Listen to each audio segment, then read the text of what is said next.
Welcome to the Sewing Basket here in Plymouth, Wisconsin. Today we're going to talk about layering your quilt, getting your quilt top put together with your layers. It's a very common question. It's not a difficult process. It just needs to be done in a certain way. There are many, many different ways to do it. We're going to talk about three. I'm going to give you the tips that I like that work the best for me. Again, this isn't the only way you can do it, but it will help with problems like wrinkling, puckers in the back of your quilt. We'll talk about some of the things to resolve those issues. So the first thing we're going to talk about is pin basting. This is the fabric that I've picked for the back of my miniature quilt. And the basic steps are you press your backing, put your batting on top, your quilt top on top of that, and pin baste your layers together. But you need to hold your backing in place. And this is where one of the first problems occur for most people. You'll see things that say use some tape and hold down your back, which is a good idea. You don't want wrinkles in it. And I did press this. It doesn't look like it. I needed a little bit more best press to get some of the wrinkles out. But I'm going to then take some tape and I'm going to just hold down the edges. And I can do my corners. And I can also do along all the edges. But what you don't want to do when you tape, and this is what causes the most problems, you'll see different things that say, oh, stretch it taut. Taut is good, stretched is not. So if I pull this, if you watch across here, I pull this, see how that wrinkles? You don't want wrinkles in there. And when I pull in different directions, I can pull here and then I can pull the wrinkles out and tape it all down and it's stretched. It actually looks smooth and you think that's a good thing. But as soon as you pin everything together and you take that tape off, that stretch lets go, and that's where all the puckers come from on the back of your quilt. So the key word is taut, but not stretched. So I'm not pushing this hard. See how I'm getting wrinkles there? I'm just gently smoothing it out, and I'm going to put some tape on this side. And again, if you have a big quilt, you want a large surface area to do this. It's hard on your back if you do it on the floor. You can do it there, but like our classroom area, you're welcome to use that if you call and reserve a time to use the classroom. You can use our tables. Places like sometimes the churches or libraries will have tables available. So check around if you need a place to do it. The floor works, but again, it's hard on your back.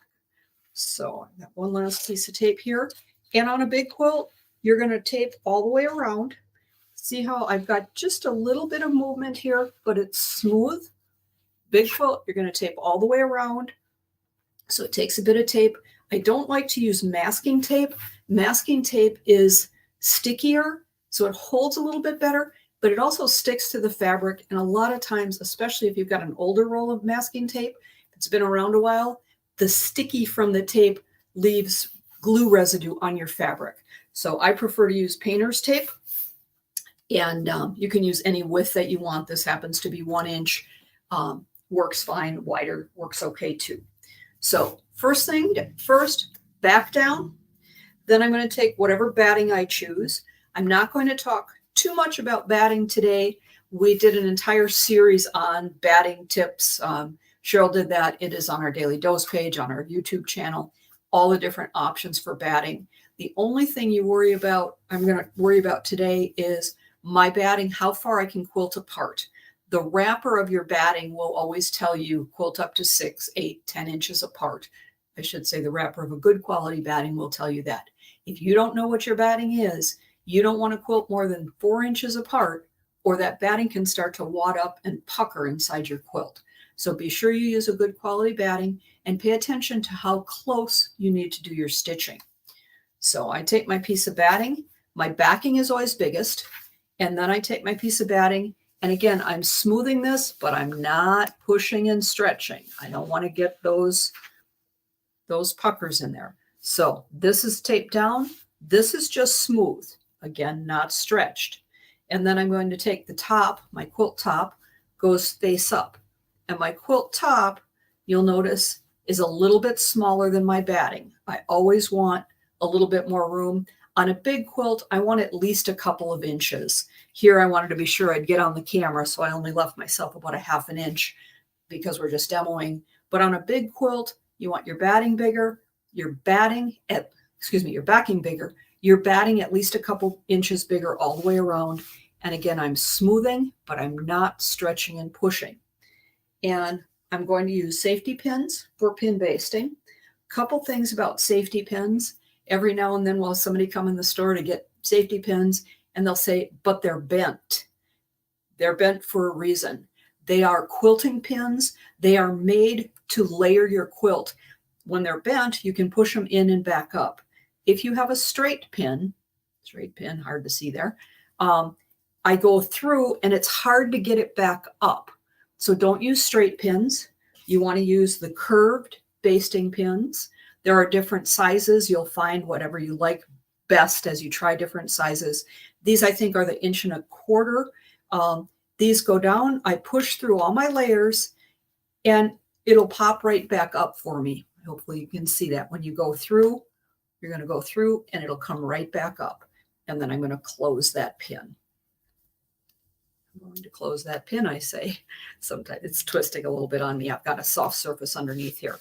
Okay, there's my first pin. Next question is, how far apart do I put those pins? You don't want more than about a fist width apart, so approximately 4 inches. So even if your batting says you can quilt up to 10 inches apart, you want more pins than that.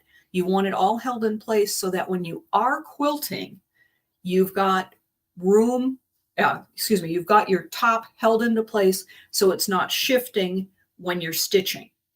The reason that I like to know my basting distance on my quilt batting is that I can kind of plan where my pins go.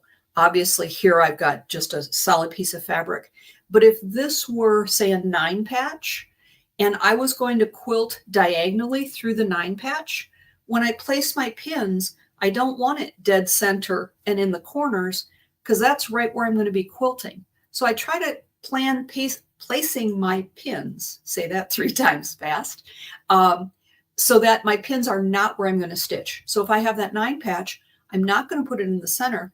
I'm going to put it in the places that aren't going to get stitching. So I'm going to just grab my pins and I'm going to go again about a fist width apart. I started in the middle and I'm going to work my way out. One on this side, one over here. And then I'm going to go, catch that one. Then I'm going to go forward. And again, I'm just smoothing it as I go. Up to the edge, down here. And I'm going to continue working my way out all the way around. That is the process for pin basting your quilt. Again, if you do not do enough pins, you're going to get shifting, movement, puckers, and wrinkles. So it sounds like you need a lot of pins. You do, but it's very important that you put enough pins in it if you're going to use this process.